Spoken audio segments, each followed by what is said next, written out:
যেরকম ঘাস হয়েছে জমিতে, ঘাস যদি কেটে দেন আবার গজাবে, কিন্তু মূল সহ তুলে ফেলে দিলে আর ঘাস হবে না। এই ভাগবতম হচ্ছে আমার ত্রিতাপ জেলা একদম উপড়ে ফেলে দেবেন, সেই হচ্ছে ভাগবত। আর সেই ভাগবতম কি বস্তু? নিগম কল্পতরু, পরপর শ্লোক সাজানো আছে, আমি পরপর পড়ছি কিন্তু। নিগম কল্পতরু গলিতম ফলম সুখমুখদামৃতম দ্রব সংযুতম পিবত ভাগবতম রসমালয়ম মোহরহ রসিকা ভবি ভাবুকা।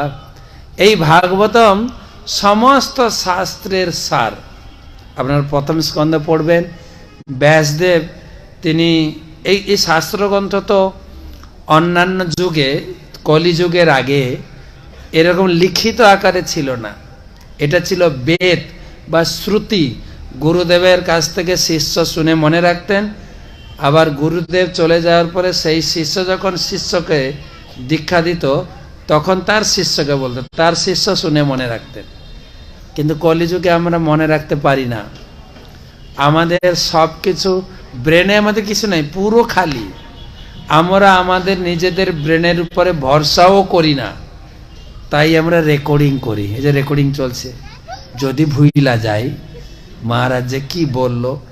আমাদের চিপসের উপরে ভরসা আছে, রেকর্ডিং এর উপরে ভরসা আছে, ব্রেনের উপরে ভরসা নেই। তাই ভগবান বললেন শাস্ত্র লিখে দাও। তাই ব্যাসদেব লিখলেন, প্রথম লিখলেন বেদ। বেদকে লিখে, বেদ এত বড় গ্রন্থ, বেদকে তিনি 4 ভাগে ভাগ করলেন।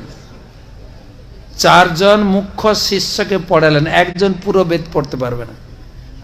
তারপরে যারা বেদ পড়তে পারবে না তাদের পুরাণ, 18 পুরাণ, 108টা উপনিষদ, তার থেকে যারা আমরা আরো নিচু, আমাদের জন্য রামায়ণ মহাভারত দিয়েছে। এত গাদা পাহাড়ের মতো শাস্ত্র লিখেছে। লেখার পরেও শান্তি পেলেন না। তিনি চিন্তা করলেন এত কিছু করেও শান্তি পাচ্ছি না। তখন তার গুরুদেবকে চিন্তা করলেন। তার গুরুদেব হচ্ছেন ব্যাসদেবের গুরুদেব নারদ মুনি। নারদ মুনিকে স্মরণ করার সাথে সাথে নারদ মুনি আসলেন এখানে। বলেন তো, হাত উঠে, ডান হাত উঠাবে না, জোরে নারায়ণ নারায়ণ নারায়ণ। নারদ মুনি এলেন, বলছেন তোমার চেহারাটা খুব দুঃখ দুঃখ লাগছে, কি ব্যাপার? বলছে গুরুদেব আপনার অনুমান ঠিক, আমি খুব দুঃখী, আমার মনে শান্তি নাই। বলছে কেন গো? বলছে কেন কি করে বলবো? বলে আপনি হচ্ছেন ডাক্তার, রোগী তার দুঃখ যন্ত্রণার কথা বলতে পারে, কিন্তু যন্ত্রণার কারণ কি কে বলবে? আমার ভিতরে পেটের ব্যথা হচ্ছে কেন আমি বলছি, আমার মাথা ব্যথা আছে, পেট ব্যথা হচ্ছে, কষ্ট পাচ্ছি, কিন্তু কিসের জন্য হচ্ছে কে বলবে? কে বলবেন? ডাক্তার। আপনি ডাক্তারের মতো, আপনি বলুন। তখন নারদ মুনি বললেন যে তুমি অনেক কিছু লিখেছ, কিন্তু যা লেখা দরকার তা লেখনি। এই বেদ পুরাণ বৈষ্ণবরা পড়বে না।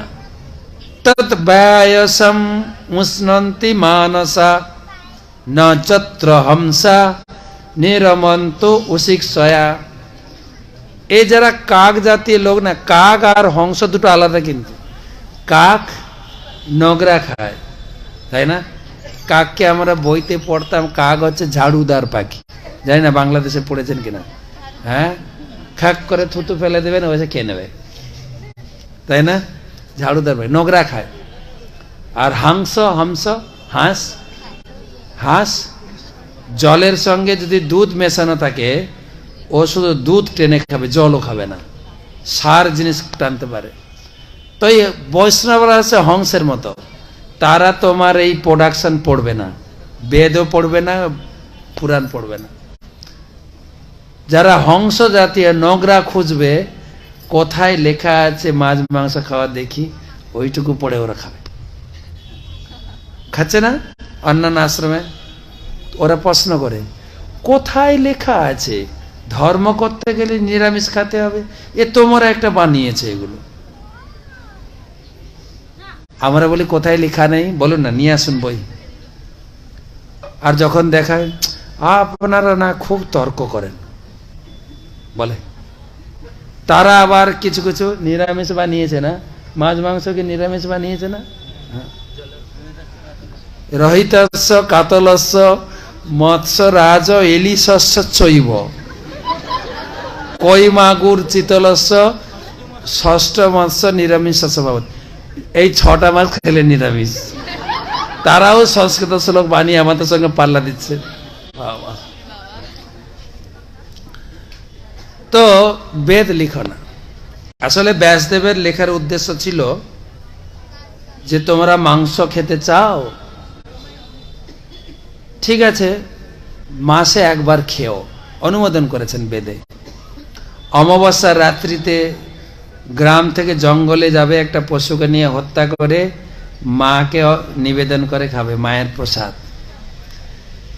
তো ব্যাসদেব, নারদ মুনি বললেন তুমি অনুমোদন করেছ। ব্যাসদেবের চিন্তা ছিল যে মাসে একবার না খেলে হয় না, কোথাও তো ছেড়ে দেবে।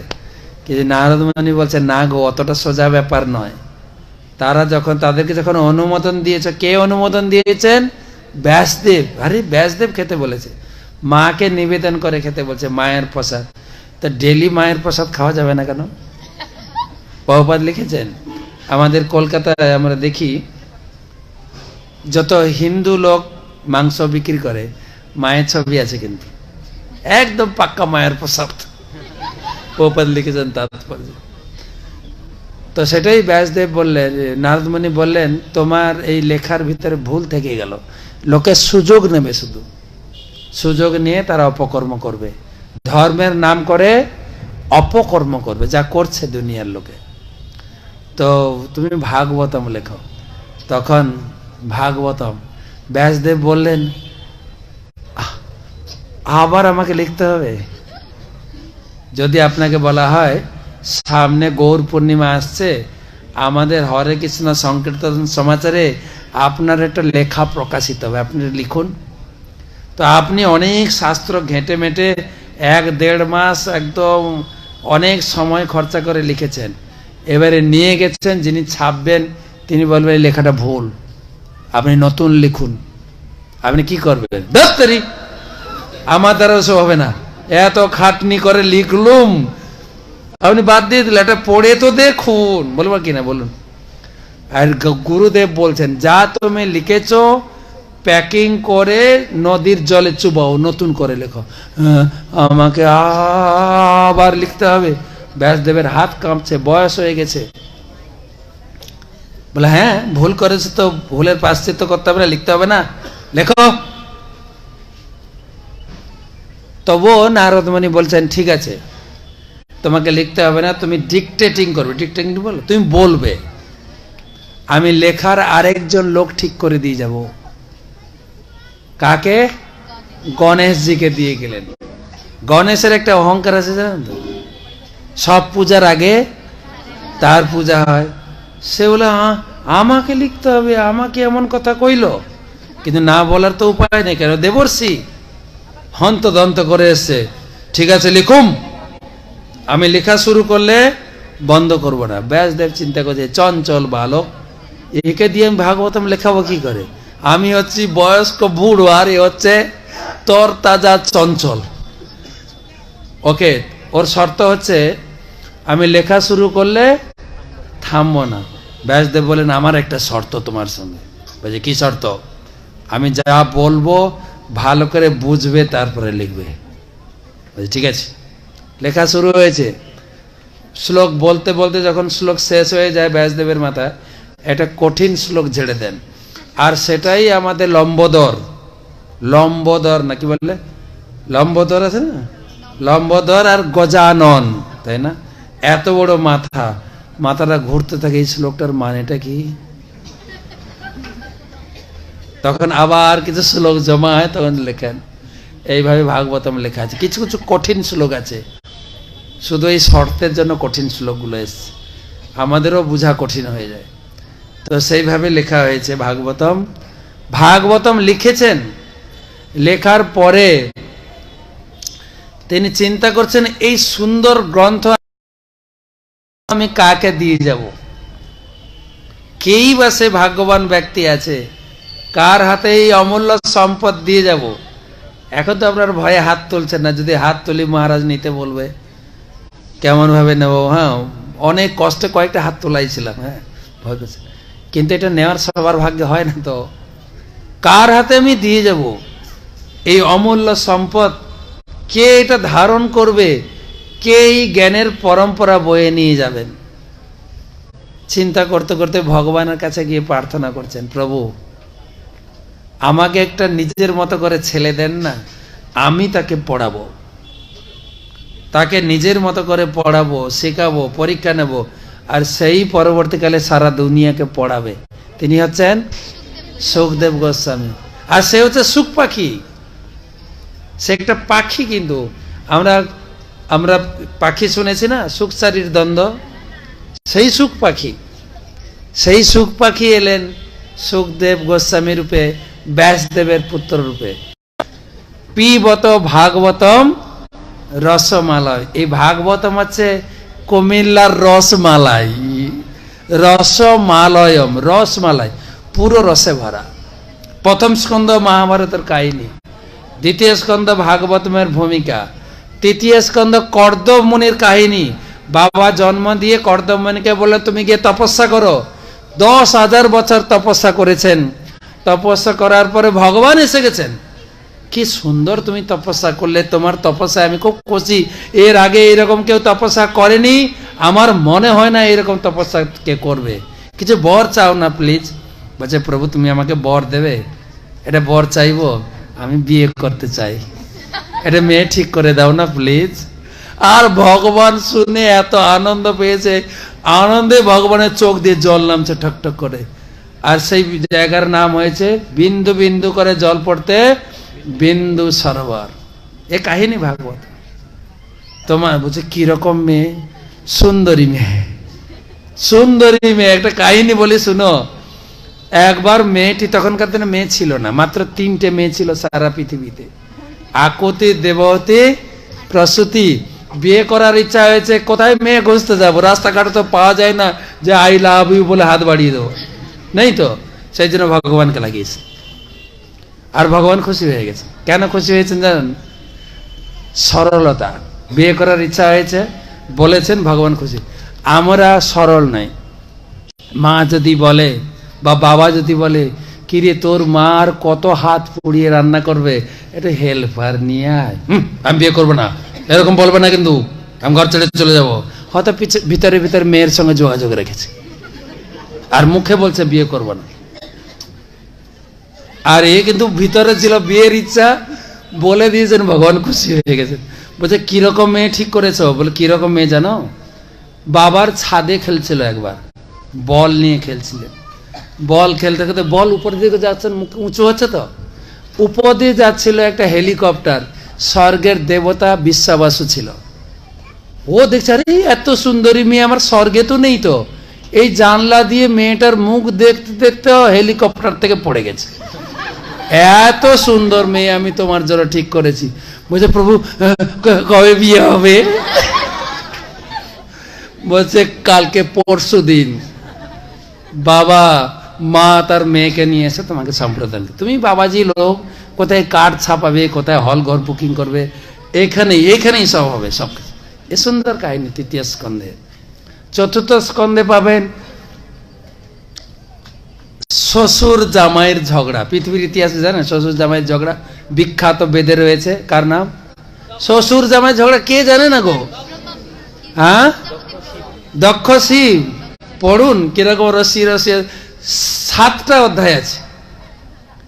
সুখদেব গোস্বামী তো রস দিয়ে দিয়ে বলেছেন শ্বশুর জামাইয়ের ঝগড়া। যেরকম সুন্দর কাহিনী সেরকম সুন্দর শিক্ষা। শিব ঠাকুরের মহিমা জানতে পারবেন, শিব ঠাকুরের কর্তব্য, শ্বশুরের কি কর্তব্য এবং মেয়ের কি কর্তব্য। শুধু তাই না, বিয়ে হওয়ার পরে স্বামীর প্রতি কি কর্তব্য, স্বামীকে কতটুকু সম্মান দিতে হয়, সেই দেখিয়েছেন পার্বতী। শিখতে হবে। এরকম প্রত্যেকটা বইতে কাহিনী রয়েছে। সেই জন্য ভাগবতম বলা হয় রসে ভরা।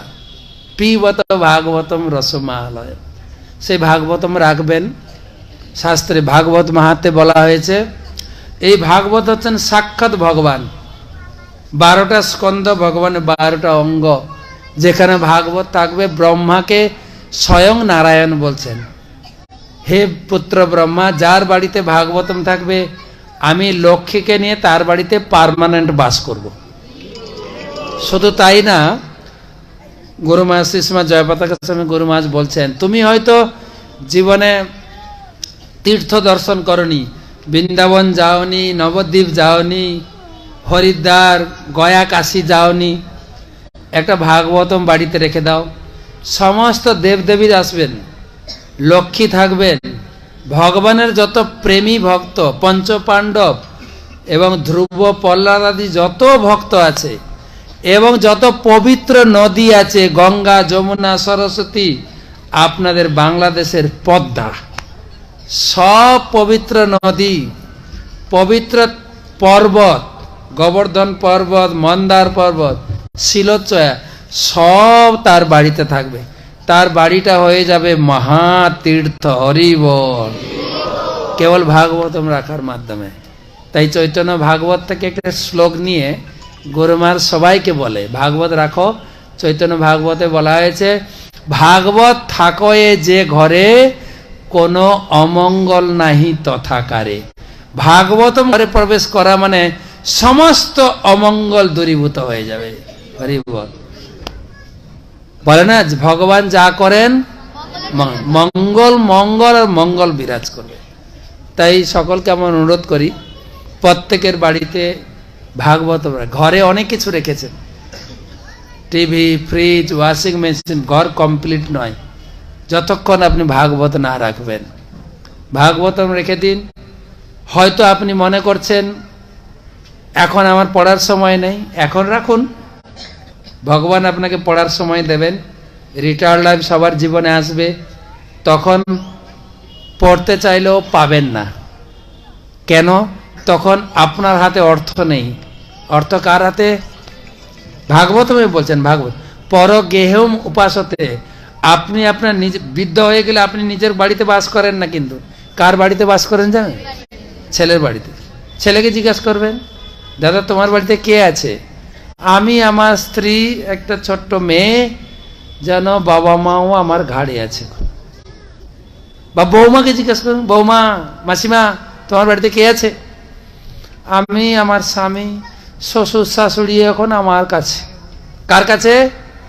শ্বশুর শাশুড়ি কার কাছে? বৌমার কাছে। পরগৃহে বাস করতে হবে। কিছু কিনতে গেলে বৌমার অনুমতি লাগে। বৌমা একটা ভাগবতম কিনবো, কত দাম? ভাগবতম কত দাম? 10,000। হ্যাঁ। বৌমার মুখটা এরকম, হ্যাঁ। বাচ্চার বই কেনার পয়সা নেই বাবা, তোমাকে একটা বাজার থেকে 10 টাকার গীতা কিনে দিব। বাস, কিনে রাখুন, এখন কাজে লাগবে।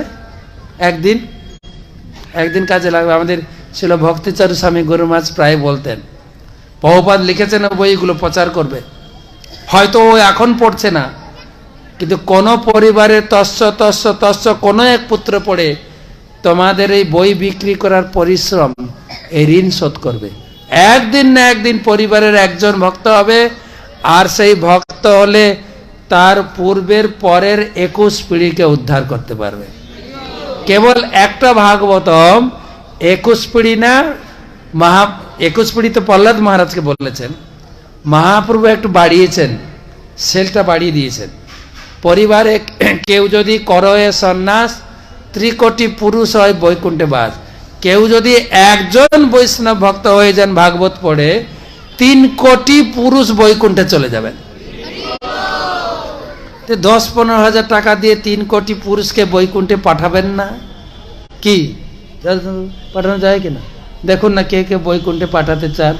গ্রন্থরাজ শ্রীমদ্ ভাগবতম কি